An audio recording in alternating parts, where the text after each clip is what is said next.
Aujourd'hui, nous n'avons pas à brûler les combustibles fossiles. Nous n'avons pas à utiliser quoi que ce soit qui contaminerait l'environnement. Il y a de nombreuses sources d'énergie disponibles. Les solutions alternatives d'énergie favorisées par l'établissement, telles que l'hydrogène, la biomasse et même le nucléaire, sont très insatisfaisants, dangereux et n'existent que pour perpétuer la structure profitable que l'industrie a créée. Lorsque nous regardons au-delà de la propagande et des solutions égoïstes présentées par les compagnies d'énergie, nous trouvons un flux apparemment sans fin d'énergie abondante et renouvelable. L'énergie solaire et éolienne sont bien connues du public, mais leur vrai potentiel reste inexpliqué. L'énergie solaire, dérivée du soleil, est tellement abondante qu'une seule heure de lumière à midi contient plus d'énergie que le monde entier consomme en une année. Si nous pouvions capter 0,01% de cette énergie, le monde n'aurait plus besoin d'utiliser du pétrole ou de gaz ou d'autres choses. L'interrogation n'est pas la disponibilité, mais la technologie pour l'exploiter. Et il y a de nombreux moyens avancés aujourd'hui qui peuvent le réaliser s'ils n'étaient pas entravés par le besoin de rivaliser pour des parts de marché avec des structures énergétiques en place. Puis, il y a l'énergie éolienne. L'énergie éolienne a été longuement dénoncée comme faible et comme dépendante d'un emplacement incommode. Ce n'est tout simplement pas vrai. Le département de l'énergie des États-Unis déclara en 2007 que si le vent était entièrement exploité dans seulement 3 des 50 États américains, il pourrait alimenter la nation entière. Et il y a des sources plutôt inconnues, marémotrices et marines. L'énergie marémotrice est dérivée des cycles de marée.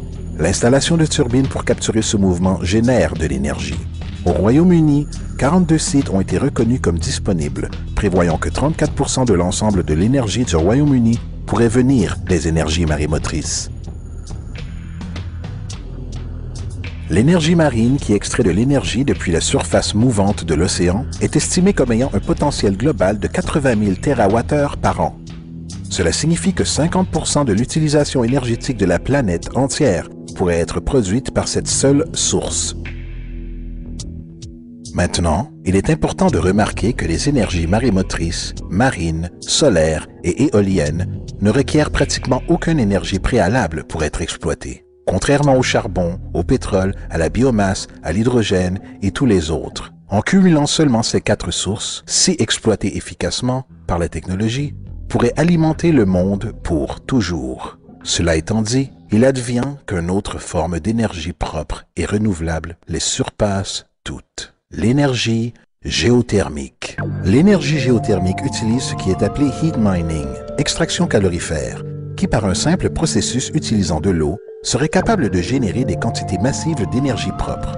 En 2006, un rapport du MIT sur l'énergie géothermique trouva que 13 000 zétajoules d'énergie sont actuellement disponibles sur Terre, avec la possibilité de ponctionner 2000 zétajoules facilement avec une technologie améliorée.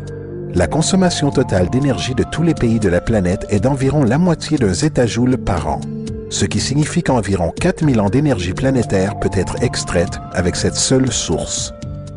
Et sachant que la génération de chaleur par la Terre est constamment renouvelée, cette énergie est réellement illimitée. Elle pourrait être utilisée pour toujours. Ces sources d'énergie ne sont que quelques-unes des moyens propres et renouvelables disponibles, et nous en trouverons plus au fur et à mesure. La grande prise de conscience est que nous disposons d'une abondance totale d'énergie, sans besoin de polluer, de la conservation traditionnelle ou en fait de prix. Et que dire des transports? Les moyens prédominants de transport dans notre société est l'automobile et l'aviation, qui tous deux ont principalement besoin de combustibles fossiles pour fonctionner. Dans le cas de l'automobile, la technologie des accumulateurs nécessaires pour alimenter une voiture électrique pouvant rouler à 160 km/h pendant plus de 300 km en un ravitaillement existe et cela depuis de nombreuses années.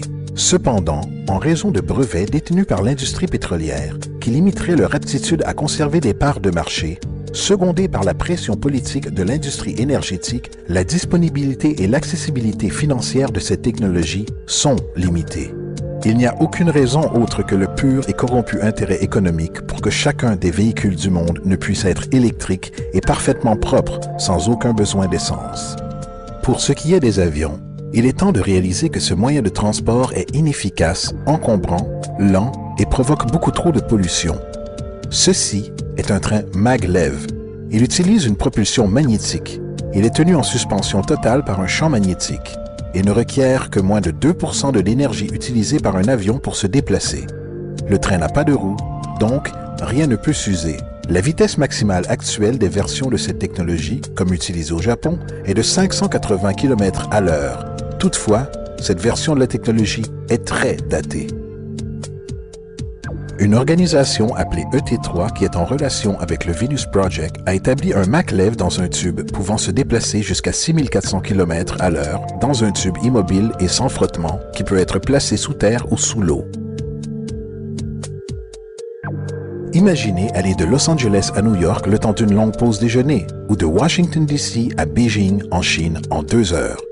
Ceci est le futur des déplacements continentaux et internationaux, rapides, propres, avec seulement une fraction de l'énergie utilisée aujourd'hui pour les mêmes raisons. En fait, entre la technologie maglev, les piles d'accumulation avancées et l'énergie géothermique, il n'y aura plus de raison de brûler constamment de combustibles fossiles à nouveau. Et nous pouvons le faire maintenant, si nous n'étions pas retenus par la profitable structure paralysante.